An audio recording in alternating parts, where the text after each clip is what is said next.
Programme کے حصے میں جوائن کیا ہے سینئر سیاستدان جناب خرم دستگیر صاحب نے. ملک کی سیاست اور دیگر عوامی ایشوز پہ ان کے ہم نے بات کرنے کے لیے زحمت دی ہے. خرم صاحب بہت شکریہ آپ کے قیمتی وقت کا. سب سے پہلے تو میں عرض کر چکا ہوں اس پروگرام میں اپنے ناظرین سے کہ ملک میں جو 2024 کا ڈیٹا تھا اس کے مطابق الیکشن کمیشن کو 166 کے قریب سیاسی جماعتیں رجسٹرڈ تھیں. تو آج چونکہ ایک نئی سیاسی جماعت کا اعلان کیا گیا ہے, محترمہ ریحام خان نے پاکستان ریپبلک پارٹی اس کے قیام کا اعلان کیا ہے. تو آپ بھی سیاست کی راہداریوں میں ساری عمر آپ نے گزاری ہے, خوشائند قرار دیں گے کیسا اضافہ ہے یہ ملکی سیاست میں ریحام بی بی کی نئی سیاسی جماعت کا؟ یہ جمہوریت میں تو ہر نئی جماعت کو ہم خوش آمدید کہیں گے, کیونکہ اس سے اگر عوامی رائے منظم ہوتی ہے جو کہ پولیٹیکل پارٹیز کا کام ہے, تو اس سے جو ہے وہ جو ہمارا سیاسی مکالمہ ہے پالیسی کے بارے میں, جو کہ 166 جماعتوں کے ہونے کے باوجود بہت ہی ادھورا اور سطحی قسم کا ہے, اگر اس میں گہرائی آتی ہے تو بہت اچھی بات ہے. لیکن ہمارا یہ بھی تجربہ ہے کہ کچھ جماعتیں جو ہیں وہ اپنے طرز عمل سے جمہوریت سے ہٹ کر فاشزم کے زیادہ قریب رہی ہیں, وہ بھی جماعتیں موجود ہیں.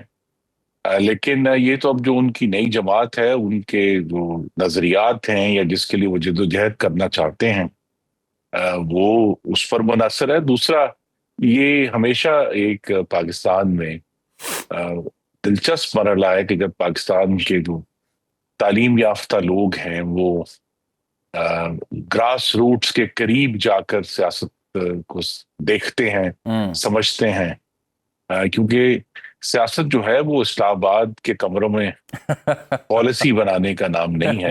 اس میں جیتے جاگتے پاکستانی انوالو ہیں, ان کے مسئلے انوالو ہیں.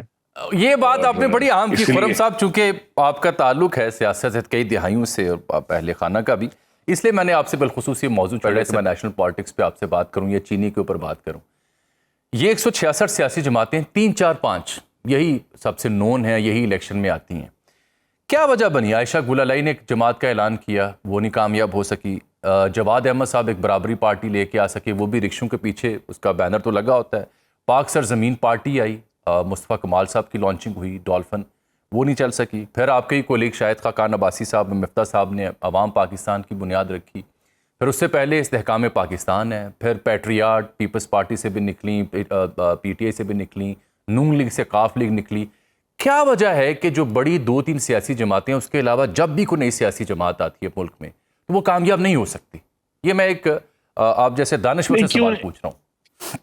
کامیاب ہو سکتی ہے اگر اس کے جو قائدین ہیں وہ اب بلکہ زیادہ چانس ہے 21ویں صدی میں, جبکہ سوشل میڈیا کی وجہ سے وہ جو میڈیا کی ناہمواری تھی وہ دور ہو چکی ہے. اور اگر آپ کے پاس ایک افیکٹو سوشل میڈیا ہے تو آپ بہت اچھا ابلاغ کر سکتے ہیں. لیکن یہ ہے کہ جس سے میں نے کہا صرف پالیسی جو ہے وہ سیاست کا نام نہیں ہے. آپ نے عوام کی جو نبض ہے اس پر بھی ہاتھ رکھنا ہے, اور پاکستان کے جو لارجر مسائل ہیں, اسلام آباد میں بیٹھ کر یہ لگتا ہے کہ چند مسئلے ہیں, اگر یہ حل ہو جائیں گے تو سب ٹھیک ہو جائے گا. ہم نے دیکھ لیا ہے کہ کسی بھی جو سمپلسٹک سلوشن جو ہے وہ پاکستان میں کارگر نہیں ہوا. اس کو نکال دیں تو ٹھیک ہو جائے گا, اس کو لے آئیں تو ٹھیک ہو جائے گا, وہ نہیں ہوا. تو یہاں تو ابھی بھی بہت سپیس ہے کہ جو عوام کی رائے, اب عوام کی رائے بھی ضروری نہیں ہے کہ وہ حق اور سچ پر مبنی, لیکن اس کا ایک وزن ہے. عوام تو دیکھیے نا, اپنے جو رستے ہوئے زخم ہیں ان کے اوپر مرہم چاہتے ہیں, ان کا علاج چاہتے ہیں. خرم صاحب ایک کانسیپٹ سر اس اصولی بات کے علاوہ ایک عملی طور پر جو کانسیپٹ ہے وہ یہ ہے کہ جب تک طاقتوروں کا دست شفقت نہ ہو سیاسی جماعتیں اس طرح سے پھل پھول نہیں سکتی, اقتدار کے قریب نہیں آ سکتی. یہ بھی تو ایک بیٹر ریالٹی ہے نا. جی تو ہے, اور اس ریالٹی کے پیچھے جو ہے وہ یہی بات ہے کہ اگر آپ کو وہ حمایت حاصل ہو جائے تو پھر میڈیا آپ کے ساتھ ہوتا ہے, آپ کو سرمایہ بھی فراہم کر دیا جاتا ہے ایک کسی تیسرے ذرائع کے ذریعے, اور اس کے ذریعے پھر پارٹیز کو جو ہے وہ حکومت میں لایا بھی جاتا ہے, ان کو پروموٹ بھی کیا جاتا ہے. بالکل لیکن اب لینڈسکیپ کچھ کھل گیا ہے سوشل میڈیا کی وجہ سے. وہ جو آپ نے سوشل میڈیا پہ بات کی نا خرم صاحب، مجھے یاد پڑتا ہے کہ کچھ سال پہلے بھی آپ سے اس موضوع پہ میری ایک تفصیلی پروگرام پہ بات ہوئی تھی، اور اسی موضوع پہ ہوئی تھی، سوشل میڈیا کے ڈائنامکس کے اوپر اور پاکستان مسلم لیگ نون پیپلز پارٹی کی اس کی سٹینڈنگ کے اوپر. اب جب کہ اس گفتگو کو سال گزر چکا، پی ٹی آئی بدستور سوشل میڈیا کو جس طرح سے استعمال کر رہی ہے اپنی سیاسی تحریک کے لیے، اس کے مقابلے میں گورنمنٹ ان پار، پارٹیز ان پار، کیا یہ کوئی کاؤنٹر نیریٹو سوشل میڈیا پہ لا سکی ہیں؟ کیا پی ٹی آئی کی جو مقبولیت، عمران خان صاحب کا جو نام اور سوشل میڈیا کا یوزر جو ان کے ہاں ہے، اس کے برابر یہ جماعتیں آن کھڑی ہوئی ہیں یا اس میں ابھی بھی ناکامی ہے؟ جی نہیں کھڑی ہوئی. اس میں دو باتیں. ایک تو ان پارٹیوں نے ابھی تک سوشل میڈیا پر وہ انویسٹمنٹ نہیں کی جو کرنی چاہیے. پی ٹی آئی کو تو بین الاقوامی طور پر جو ہے وہ جو دنیا کی موقر میڈیا کمپنیز ہیں ان کی جو ہے نا وہ رابری حاصل ہے، ایڈوائس حاصل ہے، کنسلٹنسی حاصل ہے. تو ہماری جماعتیں تو یہ کام نہیں کر پائیں. اور دوسرا یہ ہے کہ وہاں جو سوارمنگ ایفیکٹ ہے، یعنی وہ جو جس طرح ہم کہتے ہیں نا بھیڑوں کا چھتا آتا ہے، وہ جو چھتا ہے وہ ابھی ان ہماری جماعتوں نے ڈیولپ نہیں کیا. پی ٹی آئی نے، آپ کو معلوم ہے کہ صرف کے پی میں ہمیں بتایا گیا کہ یہ ہزاروں کی تعداد میں نوجوان مرد و خواتین کو صرف اس مقصد کے لیے ہائر کیا تھا، ان کو سرکار سے تنخواہ ملتی. اسی سوارمنگ ایفیکٹ کے لیے جو آپ دیکھتے ہیں کہ ہر روز مختلف معاملات میں ہمیں نظر آتا ہے کہ جس ایشو کو وہ اٹھاتے ہیں وہ پھر فوری طور پر، ایک تو یہ بھی فرق پڑا ہے میڈیا پالیسیز میں کہ پہلے الیکٹرانک میڈیا جہاں میں اور آپ بات کر رہے ہیں اس میں اور سوشل میڈیا کے درمیان ایک دیوار ہوتی تھی. اب وہ دیوار گر گئی ہے اور سوشل میڈیا نے الیکٹرانک میڈیا کو تقریباً. اچھا خرم صاحب، اس پہ میرا ایک اعتراض بھی ہے، ایک اعتراض ہے طالب علم کمیونیکیشن سائنسز کے اور سیاسیات کے. بات یہ ہے کہ اگر یہ اتنا ہی آسان معاملہ ہو کہ انٹرنیشنل کمپنیز کی کنسلٹنسی آپ کے پاس ہو، لابیس آپ کے پاس ہوں، یا آپ نے آن پے لوگ رکھے ہوں، اور اس کے بعد آپ یہ سوشل میڈیا کے اوپر اپنی دھاک بٹھا سکیں، تو یہ تو پھر باقی سیاسی جماعتیں بھی کر سکتی ہیں. آئی بیگ ٹو ڈیفر کہ اس کے لیے ضروری ہے کہ یہ ایلیمنٹس تو ہوں ہی، لیکن ساتھ میں آرگینک جو آپ کی سٹینڈنگ ہے، آرگینیکلی جو یوزر ہے سوشل میڈیا کا، اس کی آپ کی پارٹی کے ساتھ وابستگی یا آپ کے نیریٹو کو وہ بائی کر چکا ہو، only then you can do it successfully. کیونکہ یہ جو حکمران جماعتیں ابھی ہیں، انہوں نے کئی ٹرینڈز شروع کیے ایکس کے اوپر بھی، یوٹیوب اور دیگر پلیٹ فارمز کے اوپر بھی، فار ٹائم بینگ چند گھنٹوں بعد وہ ختم ہو جاتے ہیں. وجہ یہ ہے کہ آرگینک سپورٹ نہیں ہے. نہیں بلکہ نہیں، مسلم لیگ نون کے پاس تو ہے ہی آرگینک سپورٹ نا. ان کے پاس، ہمارے پاس ہم تو دیکھتے ہیں ہمارے گوجرانوالہ شہر میں بھی مختلف علاقوں میں ہیں ہی والنٹیئرز جنہوں نے آج تک کبھی جس پارٹی نے پروفیشنلی سارے معاملے کو دیکھا نہیں ہے. ہم تو والنٹیئروں سے کام چلاتے ہیں، لیکن والنٹیئرز کی اپنی ایک حد ہے. ان کی بہت مہربانی ہے ہمارے بھائیوں اور بہنوں کی، نوجوان ہیں جن کی بہت بڑی تعداد کہ وہ اس میں کنٹریبیوٹ کرتے ہیں. لیکن حقیقت یہی ہے کہ اینالیٹکس کے بغیر اور اس کو دیکھے بغیر کہ آپ نے جغرافیکلی کس طرح اس سارے معاملے کو دیکھنا ہے، مینج کرنا ہے، اب آگے بڑھنا اگر آپ سوشل میڈیا پہ ہماری خواہش ہے بڑھنے کی تو وہ ایک مشکل کام ہے. دوسرا یہ کہ نیریٹو کی جو ڈیولپمنٹ ہے وہ بھی قائدین کریں گے، اس میں لیڈ لیں گے، اس میں انٹرسٹ لیں گے تو یہ بنے گا. کیونکہ قائدین نیریٹو بنانے کا پاکستان میں تو شاید غالباً پوری دنیا میں، ہم ڈونلڈ ٹرمپ کو بھی ہم دیکھا ہے کہ جب تک آپ 2 یا 3 باتیں مستقل لیڈر نہیں دہرائے گا وہ نیریٹو نہیں بنے. تو کیا پھر یہ حکمران بات کرنے سے پھر یہ بالکل درست نشاندہی ہے، کیا حکمران سیاسی جماعتوں کے 2 4 5 جو چنیدہ یا اہم ترین رہنما ہیں وہ ایسی 2 4 باتیں ریپیٹیٹیولی کہہ سکیں، نیریٹو بنا سکیں؟ نہیں کر سکے نا. یہی تو سوچ ہے کہ اس کے اوپر دیکھیے یہ اب ہم سمے اگر نہیں سمجھ آئی تو آ جانی چاہیے کہ ابلاغ اب حاکمیت کا اگر آدھا نہیں تو 40% حصہ ضرور. Very true. کچھ لوگوں کا خیال ہے 60% حصہ ابلاغ ہے اور 40% آپ کی ایکچوئل پرفارمنس ہے.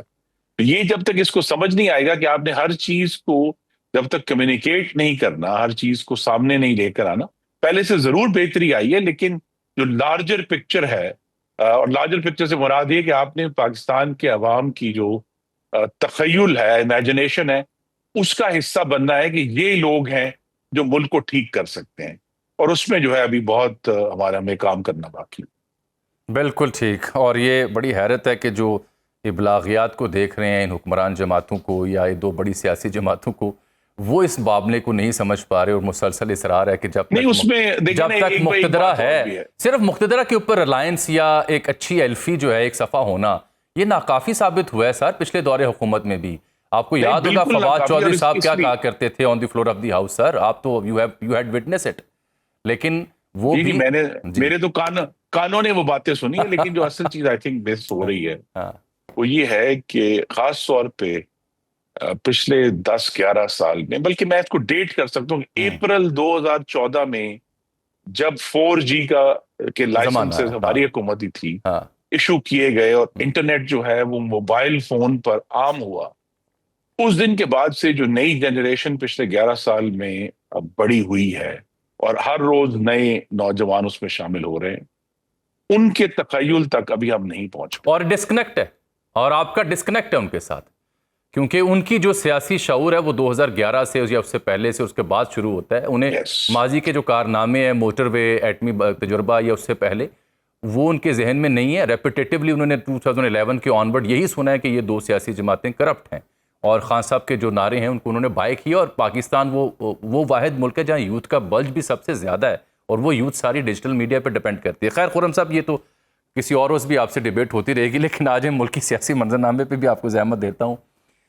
یہ علی امین گنڈاپور صاحب کی کرسی خطرے میں لگ رہی ہے، کیونکہ مخصوص نشستیں مل گئی ہیں نون لیگ کو بھی، پیپلز پارٹی کو بھی، JUI کو بھی. مولانا اور گنڈاپور صاحب ایک دوسرے کو چیلنج بھی کر رہے ہیں. تو آپ ایک سیاستدان ہیں، دور بیٹھے آپ کو کیا دکھائی دے رہا ہے؟ از ہی سیف؟